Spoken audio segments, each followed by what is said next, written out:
loin, son père l'aperçut, fut saisi de compassion, il courut se jeter à son cou et le couvrit de baisers. Une phrase à graver dans notre mémoire, dans notre cœur, pour contempler sans cesse cette attitude du Seigneur à notre égard. Tant de carême pour nous lever, pour retourner vers notre Père, sans oublier que ce Père guette, attend avec impatience notre retour, pour nous apercevoir, pour courir à notre rencontre, pour nous couvrir de baisers. Prenons du temps dans notre prière ces jours-ci pour contempler et méditer l'attitude du Seigneur. Cette attitude du Seigneur qui veut nous faire passer de l'esclavage du péché, de la mort, à la liberté, à la vie.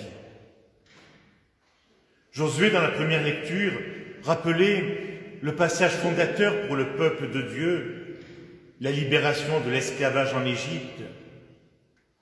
Et le prophète transmettait la parole du Seigneur. Aujourd'hui, j'ai enlevé de vous le déshonneur de l'Égypte. Le peuple a retrouvé la liberté. Il est parvenu dans la riche plaine de Jéricho. Il cesse de manger la manne pour manger les fruits de la terre. Et le fils de la parabole, qui a dilapidé l'héritage de son père, qui a perdu son honneur et sa dignité de fils, retrouve cette dignité. Après avoir amorcé un retour, un passage vers son père, le fils est lavé de son déshonneur. Il est couvert de baisers. Les haillons laissent place aux vêtements de noces, à la bague, aux sandales. C'est fête aujourd'hui, parce que le Fils qui était perdu est retrouvé. Il est un mot important au début de la citation de la parole du Seigneur transmise par Josué. Aujourd'hui. Josué, ou Jésus, c'est le même prénom. Aujourd'hui. Nous nous souvenons de l'importance de ce mot « aujourd'hui » dans les Écritures, dans la bouche de Jésus. C'est aujourd'hui, pour chacun de nous, l'aujourd'hui de Dieu. Ce n'est ni un passé, ni un futur, c'est un présent. Un présent parce que Dieu est éternel. Pour le Seigneur, un seul jour est comme 1000 ans, et 1000 ans comme un seul jour. L'aujourd'hui de Dieu nous ouvre à l'espérance, nous fait grandir dans l'espérance. L'aujourd'hui de sa miséricorde nous libère du passé, de nos errances, de nos fautes, de nos péchés, de nos infidélités, de nos manques d'amour. L'aujourd'hui de sa miséricorde nous ouvre un avenir, une espérance, comme pour ce Fils perdu et retrouvé.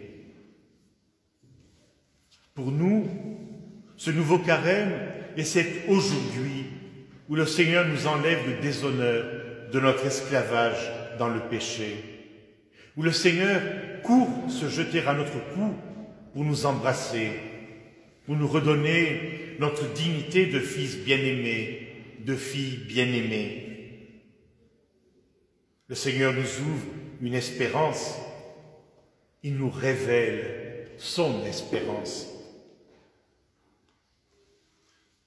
La parabole du Père et de ses deux fils, racontée par Jésus, nous fait contempler un Dieu qui espère en nous.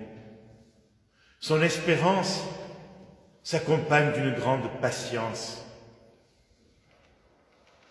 Dans sa lettre pour cette année jubilaire, François écrit « À l'ère d'Internet, la patience n'est pas la bienvenue.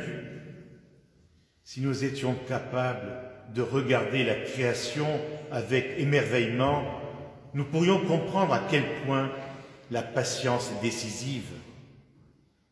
Redécouvrir la patience fait beaucoup de bien à soi-même et aux autres. Saint Paul recourt souvent à la patience. Il témoigne avant tout que Dieu est patient avec nous. Apprenons donc à souvent demander la grâce de la patience qui est fille de l'espérance et en même temps la soutient. Fin de citation. Grâce de la patience, grâce de la persévérance pour continuer d'avancer, de progresser sur le chemin de la conversion, en laissant d'abord le Seigneur venir à notre rencontre, en lui laissant dans sa miséricorde l'initiative de nous réconcilier avec lui. C'est lui qui a l'initiative, c'est lui qui réconcilie. Dans la parabole, le Père ne semble pas prêter beaucoup d'attention à la confession de son Fils.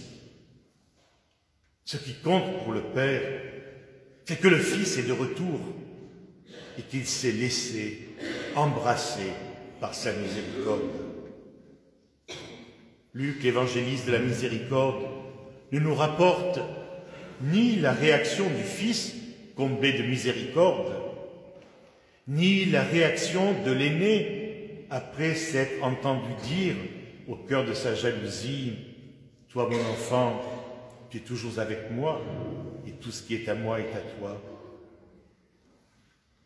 Quelle serait notre réaction? Notre réaction de fils cadet, notre réaction de fils aîné, serait-elle à l'image de l'attitude du Père? Vivre le carême, c'est nous laisser réconcilier avec Dieu, comme l'écrit saint Paul dans sa lettre aux Corinthiens.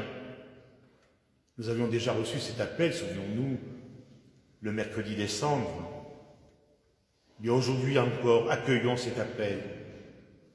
Être dans le Christ pour être une créature nouvelle, pour être, par le Christ, réconcilié avec Dieu.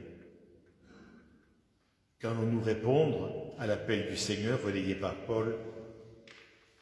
Nous le demandons au nom du Christ. Laissez-vous réconcilier avec Dieu.